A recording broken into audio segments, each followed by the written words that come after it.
My best friend raised her glass at prom and smirked. Let's toast to the best-dressed poor girl.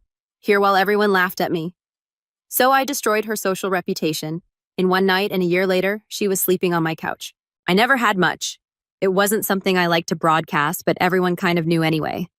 I wore clothes from thrift stores, had a cracked phone screen I couldn't afford to fix, and usually ate the free lunches provided by the school. It wasn't great, but it wasn't terrible either. I had friends, a good sense of humor, and a reputation for being chill and easygoing. Life was mid.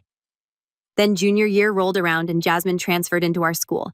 Jasmine had everything: glossy hair, designer bags, and an Instagram full of vacations I was scared to even dream of.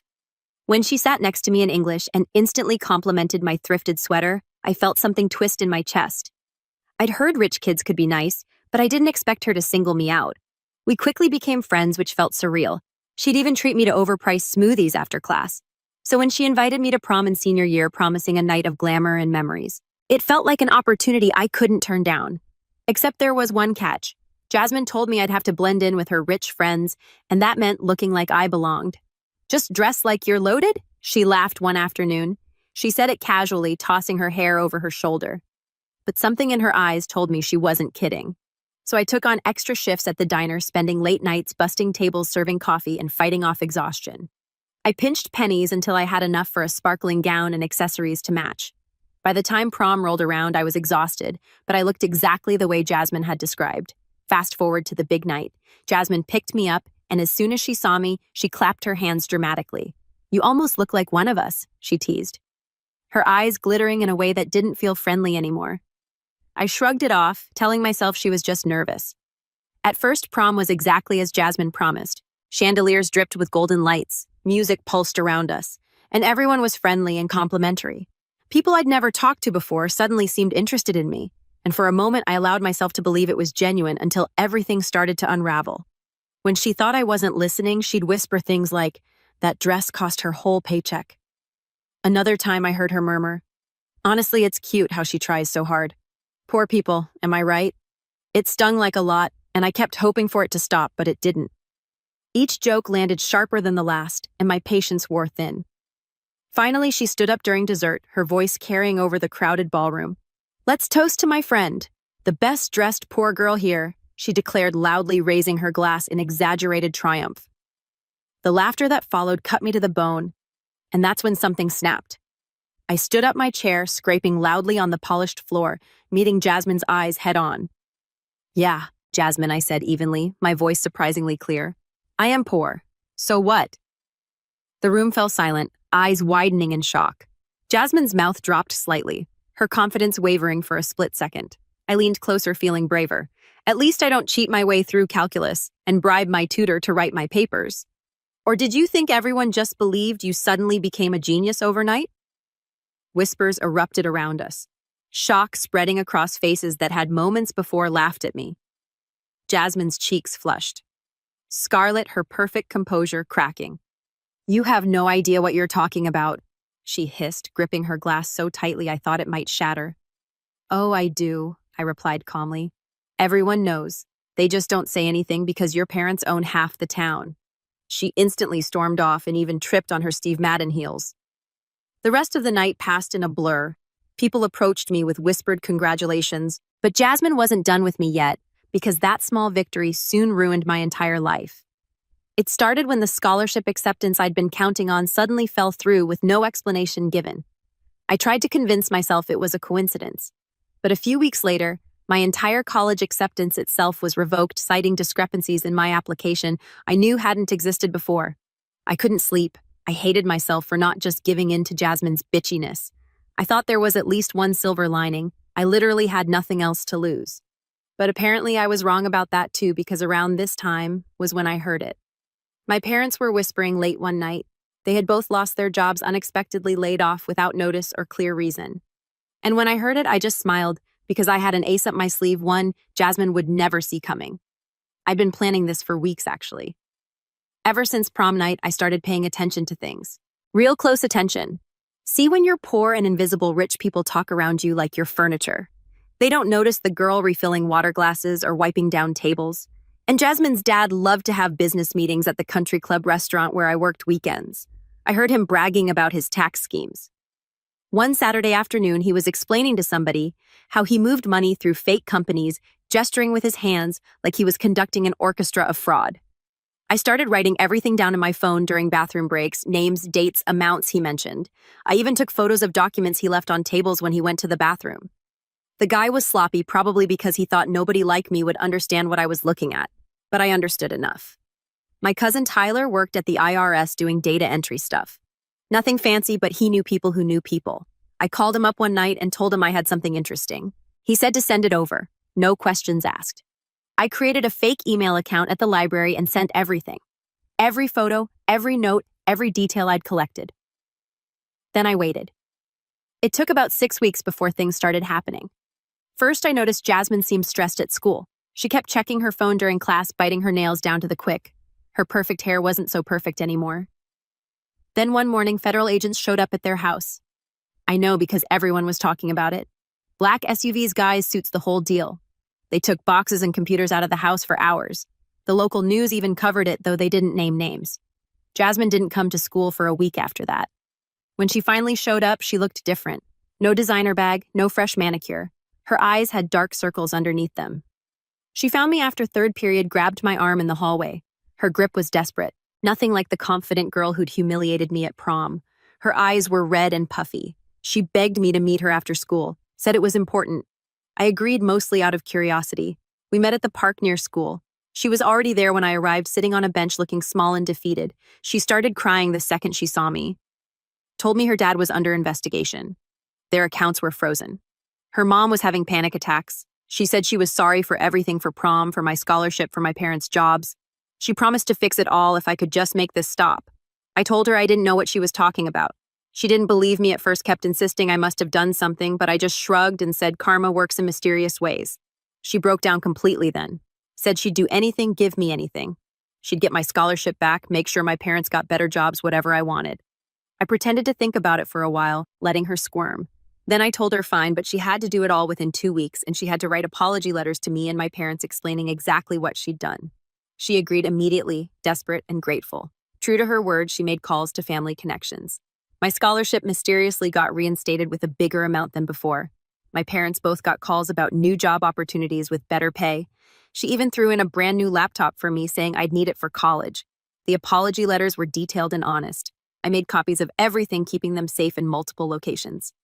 Jasmine thought we were square after that. She even tried to be friendly again, sitting with me at lunch, offering rides home. I played along, letting her think everything was forgiven, but I wasn't done. See, I'd held back some of the really bad stuff when I first sent that email to Tyler. The worst documents, the ones that showed actual fraud and money laundering. I'd been saving those for the right moment, and now that my family was taken care of, now that I had everything in writing, it was time for round 2. I waited until graduation was over, until I had my diploma safely in hand. Then I sent the rest. This time, the response was immediate. Within days, the investigation escalated into something much bigger. I heard through the grapevine that they'd found evidence of serious financial crimes. Not just tax stuff, but actual money laundering through fake charities, the kind of thing that sends people to prison for a long time. Federal agents had apparently been watching the family for months, and my documents gave them exactly what they needed to move forward. Jasmine showed up at my house one night, pounding on the door like her life depended on it. The sound echoed through our small apartment, desperate and frantic. My parents were working their new jobs. Mom had found work at a warehouse. Dad was doing night security, so I was alone. I opened the door to find her completely wrecked. Mascara running down her face in black rivers, hair a tangled mess, wearing gray sweatpants I'd never seen her in before. The designer princess who'd once mocked my clearance rack clothes looked like she'd been sleeping in her car. She pushed past me into our tiny living room, her eyes wild and unfocused. She was babbling about her dad being arrested that morning. Said they took him away in handcuffs right in front of the neighbors. The FBI had shown up at dawn with a warrant torn through their mansion like a tornado. Her mom had locked herself in her bedroom and wouldn't come out, not even when the agents demanded to search the room. Their lawyer, some expensive guy in a $1,000 suit, said things looked really bad. Multiple counts of fraud, embezzlement, racketeering. She kept asking me why I did this to her, why I ruined her life. Her voice cracked on every word, raw from crying. I just sat there on our worn couch letting her rant, watching this girl who'd had everything fall apart in my living room. When she finally ran out of steam, collapsing into my dad's old recliner, I told her the truth. That I'd sent everything I had, every document, every email, every piece of evidence I'd collected, that there was nothing left to stop or take back. That maybe her family should have thought about consequences before they destroyed other people's lives for fun. She looked at me like I'd slapped her, her mouth opening and closing without sound. Then she started begging again, said she'd give me anything, everything. Her car, a white Mercedes her dad bought for her 18th birthday. Her jewelry, diamonds, and gold worth more than my parents made in a year. Money from accounts she still had access to. Thousands just sitting there. I told her I didn't want her stuff. I wanted her to understand what it felt like to lose everything, to watch your world crumble while people who didn't care moved on with their lives. She left, eventually stumbling out into the night like a zombie. Her designer heels clicked unevenly on our cracked sidewalk. I watched from the window as she fumbled with her keys, dropped them twice before managing to unlock her car. I thought that would be the end of it. But Jasmine wasn't ready to give up. She started showing up everywhere I went. The grocery store where I'd see her lurking by the produce section, the library where she'd sit 3 tables away pretending to read but watching me over the top of her book. Even outside the diner where I still worked some shifts, standing across the street like some kind of ghost. Not threatening or anything, just there watching me with those hollow eyes that had lost all their cruel sparkle. It was creepy as hell. My coworkers started noticing, asked if I had a stalker, if I needed them to call the cops. I said no, she was harmless. Just a girl who lost her way. They didn't know our history. Didn't know she was the reason I'd almost missed graduation. The reason my family had nearly ended up on the street. To them, she was just another rich kid having a breakdown. Then one day, she approached me at the diner during my break. It was a slow Tuesday afternoon, the kind where we only got truckers and old people who tipped in change. She looked even worse than before. Lost weight she didn't have to lose. Her cheekbones sharp enough to cut, hair greasy and pulled back in a messy ponytail. Designer clothes replaced with a wrinkled t-shirt and jeans that hung off her frame. She slid into the booth across from me without asking, the vinyl squeaking under her weight. She told me her dad's trial was starting soon. Federal court, lots of media attention. That her mom had filed for divorce and moved back with her parents in Connecticut, taking whatever money she could grab, that she was living alone in their big house with no money for utilities. The electricity had been shut off last week. She'd been showering at the gym until they revoked her membership for non-payment. The bank was foreclosing next month, notices plastered all over the front door for everyone to see. I sipped my coffee black because we couldn't afford cream at home, and I'd gotten used to it and waited for her to get to the point. She pulled out a manila folder and pushed it across the table past the sticky spot where someone had spilled syrup that morning. Inside were bank statements showing she'd somehow scraped together about $10,000 in cash. She said it was mine if I testified that I'd made everything up, that I'd forged the documents, or something, that I was just a jealous girl trying to ruin a good family. I laughed in her face, the sound harsh and bitter. Pushed the folder back hard enough that some bills spilled out and told her to leave before I called my manager. She didn't leave, though. Instead, she started crying again. But this time, it was different. Quieter, more defeated, real tears, not the manipulative waterworks I'd expected. She told me her dad had been doing this stuff since she was little, that she grew up thinking it was normal, just how business worked, that he taught her poor people were jealous and lazy, that they deserved to be stepped on because they didn't work hard enough to be rich. She said she knew it was wrong now, but didn't know how to be different, didn't know how to exist without the money and power that had defined her entire life. I felt bad for about 2 seconds. Then I remembered my parents crying at the kitchen table about losing their jobs, remembered staying up all night wondering how we'd pay rent if we'd have to move to a shelter, remembered her laughing at me in that ballroom, champagne fluid in hand, surrounded by her rich friends who thought my humiliation was entertainment. I told her to figure it out on her own like the rest of us had to, and went back to work. The trial was all over local news. Every channel covered it. Reporters camping outside the courthouse. I didn't have to testify since they had enough evidence without me. Apparently, I wasn't the only one who'd been collecting proof. Other employees had come forward, years of abuse and fraud finally coming to light. Jasmine's dad got 15 years in federal prison. The judge, an older woman with steel gray hair, called him a parasite on society during sentencing. Said he represented everything wrong with corporate America. They showed Jasmine in the courtroom looking like a ghost in a borrowed suit. Her mom never showed up, already erasing that part of her life. A few days later, I got a call from an unknown number. It was late past midnight. I almost didn't answer, but something made me pick up. It was Jasmine. She was sobbing so hard I could barely understand her, words coming out in gasps and hiccups. Said she had nowhere to go. The house was gone, locks changed by the bank. Her mom wouldn't return her calls, had blocked her number. Her friends, Those shiny, perfect people who'd laughed at my pain had all disappeared like smoke. She was sleeping in her car in a Walmart parking lot, living off vending machine food. She begged me to let her stay with us just for a few nights, just until she could figure something out. I hung up on her, but I couldn't stop thinking about it. Lay in bed, staring at the ceiling, remembering that broken voice. Yeah, she'd been horrible to me, had tried to destroy my future for sport, but she was 18 and homeless because of what I'd done. My mom always taught me that holding on to anger was like drinking poison and expecting the other person to die. That forgiveness wasn't about them. It was about freeing yourself. So I called her back at 3 o'clock in the morning, told her she could crash on our couch for 1 week. 1 week to figure out her next move. No more, no less. She showed up 20 minutes later with a single suitcase and red eyes swollen from crying. My parents weren't thrilled when they woke up to find Jasmine Montgomery sleeping on our secondhand couch, but they're good people better than I am. They let her stay without much argument. That first night, I heard her crying through the thin walls that did nothing to muffle sound. Not dramatic sobs, just quiet, broken sounds like a wounded animal. I put a pillow over my head and tried to sleep. Tried not to think about how far she'd fallen. The next few days were awkward as hell. Jasmine tried to help around the house, but she didn't know how to do anything. Didn't know how to wash dishes properly. She'd never had to. There was always staff for that. Couldn't operate our old washing machine that needed a special touch to start. Burned toast twice because she'd never used a toaster that didn't have digital settings. My mom ended up teaching her basic stuff like she was a little kid. How to separate laundry, how to clean a bathroom, how to cook pasta without burning the pot. It was painful to watch this girl who'd worn designer everything, learning to fold fitted sheets. On the fourth night, I found her on our tiny balcony that overlooked the parking lot, staring at nothing. The metal chair creaked when I sat down next to her with 2 mugs of cheap hot chocolate made from a packet.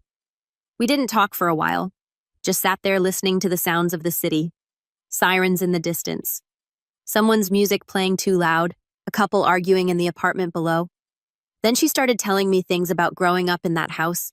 That perfect mansion that looked like something from a magazine, about her dad screaming at servants for the smallest mistakes, throwing crystal glasses when he was angry, about her mom popping pills to cope floating through life in a medicated haze, about being taught that showing kindness to lesser people was weakness that others would exploit.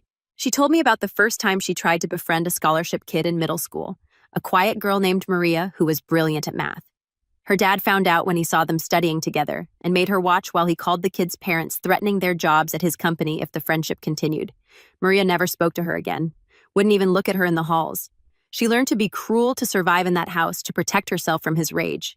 I didn't say anything, just let her talk, let years of poison spill out into the night air. Then she rolled up her sleeves.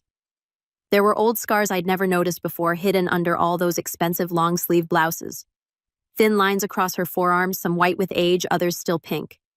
She said those were from the times she'd tried to rebel, times she'd been caught being too soft, showing empathy to the wrong people. Her dad had a special belt he used for those occasions. Italian leather with a heavy buckle. Her mom would just watch from the doorway and tell her to stop crying.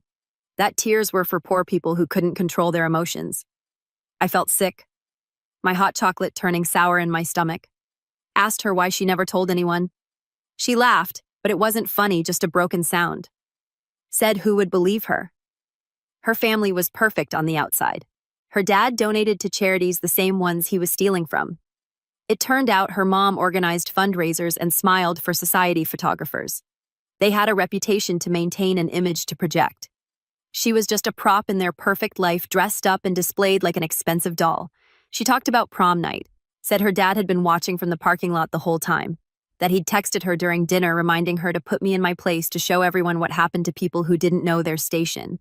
That every cruel word she'd said was scripted by him, practiced in the car on the way there. That when she got home that night, he'd praised her for the performance, given her a new credit card as a reward, told her she'd done the family proud. She threw up after, disgusted with herself, but he just said that was weakness leaving her body. I asked why she went along with ruining my life, after why she'd helped spread those rumors, made sure I was blacklisted from every opportunity. She said he threatened to cut her off completely if she didn't. No college, no trust fund, no future. She'd be on the streets with nothing, and he'd make sure no one would help her. She chose survival over morality, self-preservation over doing what was right. Said she hated herself for it every day. That my face haunted her dreams. I didn't know what to say to that. Part of me wanted to forgive her, to recognize the scared girl under all that cruelty. Part of me was still angry, might always be angry. I told her she could stay another week while she figured things out. She got a job at a fast food place down the street, came home smelling like grease and looking exhausted, feet swollen from standing all day. But she never complained, never mentioned how far she'd fallen from her silver spoon life. Started paying my parents a little rent from her tiny paycheck. Insisted on contributing even though they said she didn't have to. Learned to cook basic meals from YouTube videos. It was weird seeing Jasmine, who used to carry 1,000 purses like they were nothing, excited about finding chicken on sale or clipping coupons from the Sunday paper. One night, about 3 weeks in, she broke down completely. We were watching TV, some mindless sitcom, when a news report came on about her dad's conviction. They showed footage of him being led away in Chain's orange jumpsuit, replacing his expensive suits. She started hyperventilating, then sobbing so hard she couldn't breathe. Told me something she'd never told anyone, words coming out between gasps. Her dad had done things to her, bad things. Started when she was 12 and her body began changing. Her mom knew but pretended not to. Said it was the price of their lifestyle, that all great men had their vices. Said she should be grateful for everything he provided. I held her while she shook. Felt rage building in my chest like fire. Not at her anymore, but at the monster who'd raised her, who'd broken her before she even had a chance to become herself. I told her she never had to see him again, that she was safe now, that no one would hurt her in our home. She cried harder. But it seemed like relief this time, like a dam finally breaking after years of holding back the flood. We became actual friends after that. Weird considering how we started, but trauma has a way of bonding people. She helped me pack for college, more excited about my future than I was. Folded my clothes with the precision she'd learned from my mom. Helped me pick out dorm supplies from the clearance section. I helped her apply for community college for financial aid she'd never needed before. Taught her about budgeting, about buying generic brands, about all the things she'd never needed to know when money was infinite.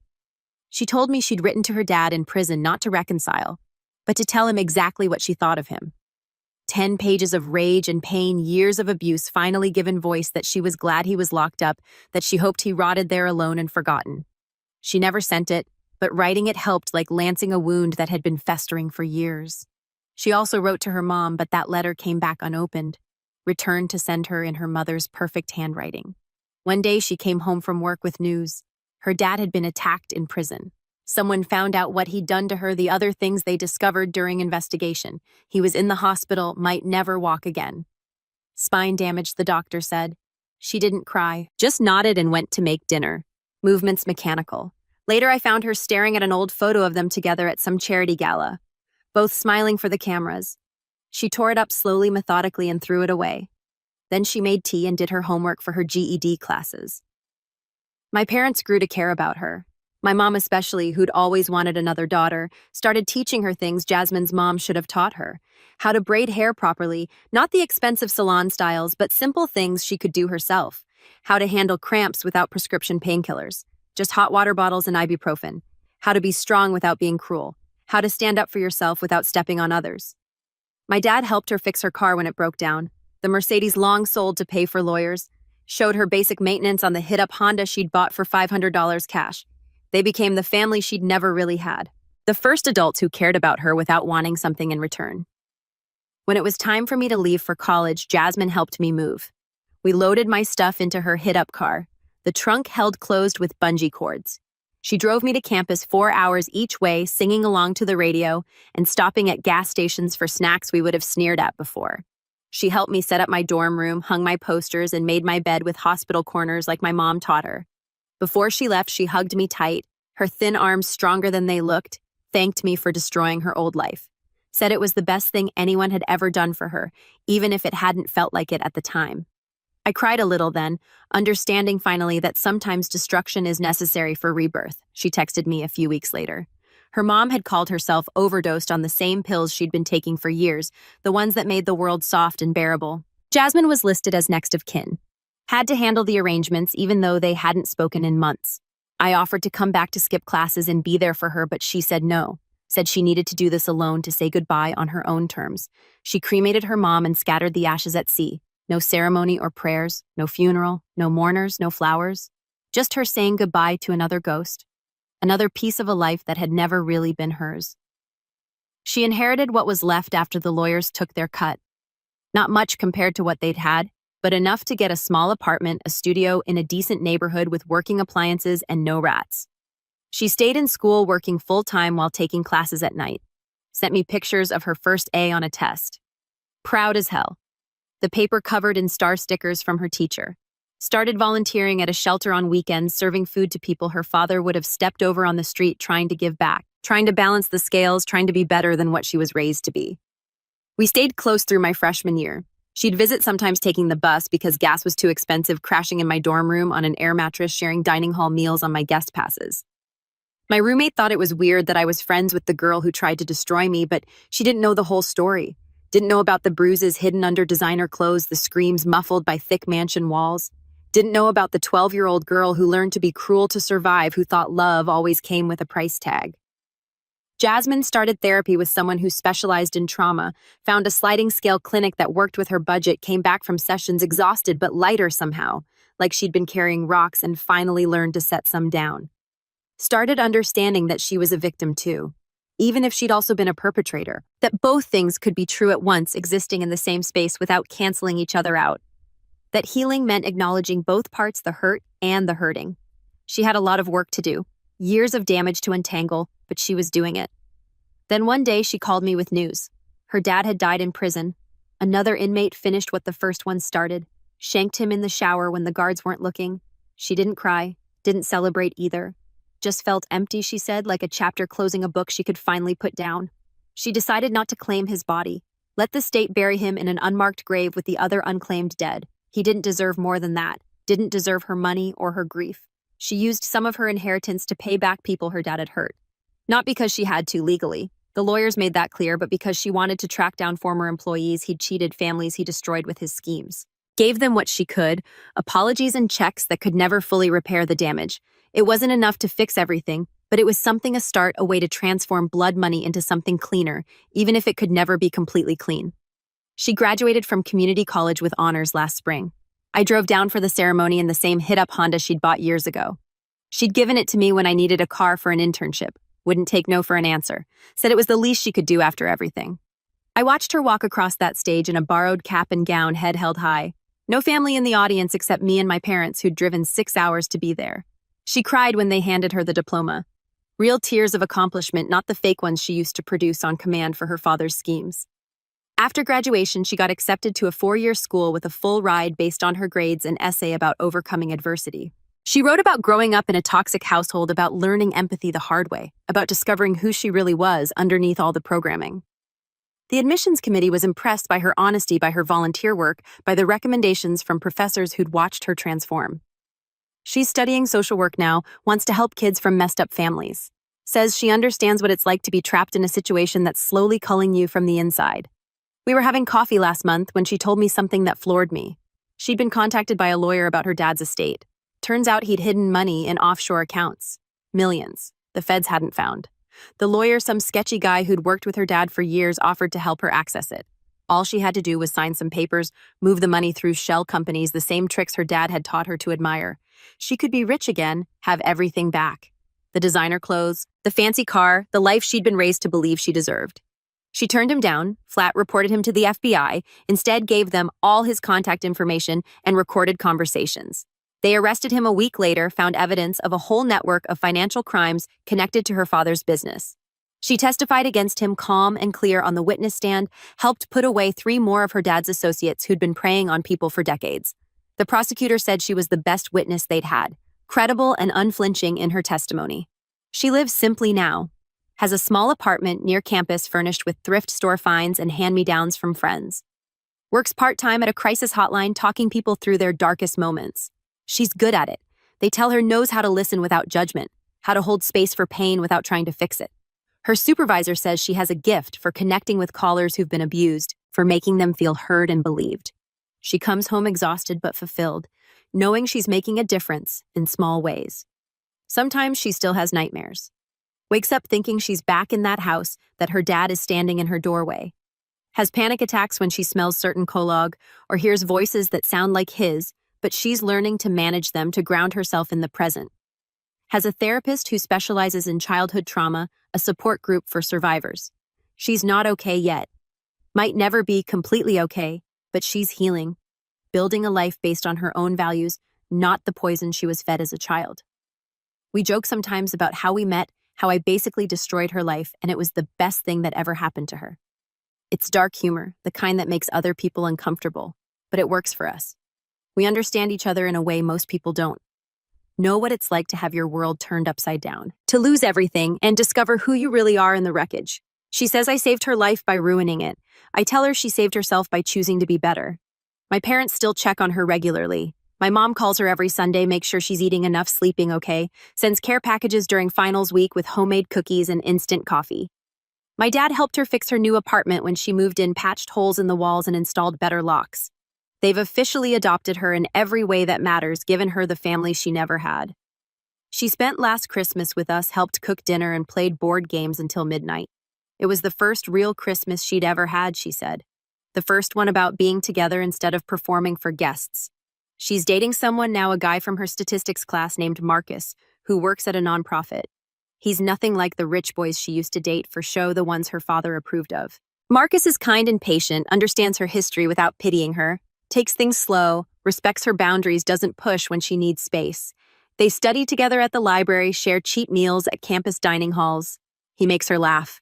Real laughter that comes from her belly instead of the practiced giggles she used to do.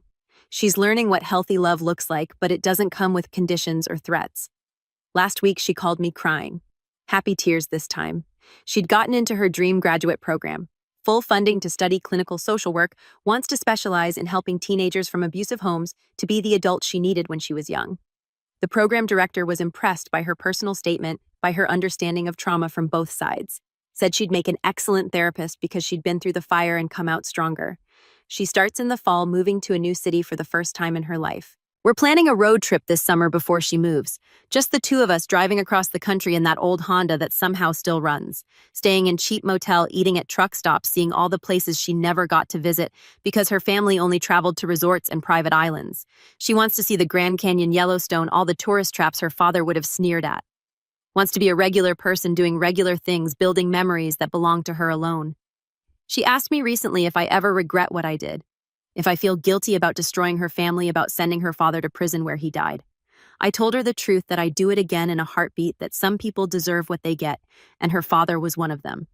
That watching her rebuild herself from nothing has been one of the most amazing things I've ever seen. That she's stronger than she knows, braver than she believes. That I'm proud to call her my friend, my sister in everything but blood. She's thinking about changing her name legally, wants to shed the last piece of her old identity, to choose something that reflects who she is now. We spent hours looking through baby name websites, laughing at the weird ones, making lists of possibilities. She likes the name Hope, says it fits where she is in life. New beginnings, fresh starts, all that symbolic stuff.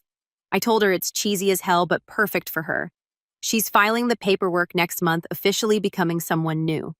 The truth is, we saved each other. I pulled her out of a toxic life that was slowly calling her soul. She taught me about forgiveness, about seeing the humanity in people who've hurt you, about how someone can be both victim and villain, how those lines blur when you look close enough. How sometimes the best revenge isn't watching someone suffer, but helping them heal even when they don't deserve it, especially when they don't deserve it.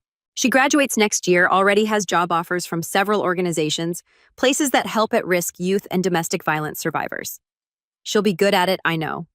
Has the kind of understanding that only comes from lived experience, the ability to connect with people who've been written off by everyone else. She wants to start a scholarship fund, eventually help kids like I was, get through school, turn her father's blood money into something good, something that lifts people up instead of crushing them. We don't talk about prom night anymore. It feels like something that happened to different people in a different life, which I guess it did. Neither of us is the same person we were that night. She's not the cruel princess in designer heels, and I'm not the poor girl desperate to fit in. We're just us now. Two women who've been through hell and came out the other side holding hands. Who learned that sometimes the worst thing that happens to you becomes the best thing if you let it. If you're brave enough to rebuild from the ashes. She sent me a text yesterday. Just 3 words. Thank you always. I knew what she meant. Thank you for seeing through her mask. Thank you for refusing to let her buy her way out. Thank you for being tough enough to break her so she could put herself back together, right? Thank you for becoming family when hers failed her. Thank you for everything, even the parts that hurt, especially the parts that hurt. I texted back, always sisters. Because that's what we are now. Not the family you're born into, but the one you choose. The one you build from scratch when everything else falls apart. The one that sees your worst self and loves you anyway, helps you become better. We're proof that sometimes the best relationships are forged in fire built on foundations of truth, even when that truth is ugly. That redemption is possible if you're willing to do the work. That even the worst people can change if someone believes in them enough to hold them accountable. She's coming to visit next month. We're going to binge bad movies and eat too much takeout, paint each other's nails, and talk about everything and nothing. Just two regular women in their 20s living regular lives. Nobody would guess our history if they saw us together. Wouldn't believe that we started as enemies. That I once destroyed everything she knew. That she once tried to ruin my future for sport. Now, we're just us. Best friends, sisters, family. Proof that sometimes the best endings come from the worst beginnings. That sometimes you have to burn it all down to build something better. That sometimes, just sometimes, everybody wins in the end.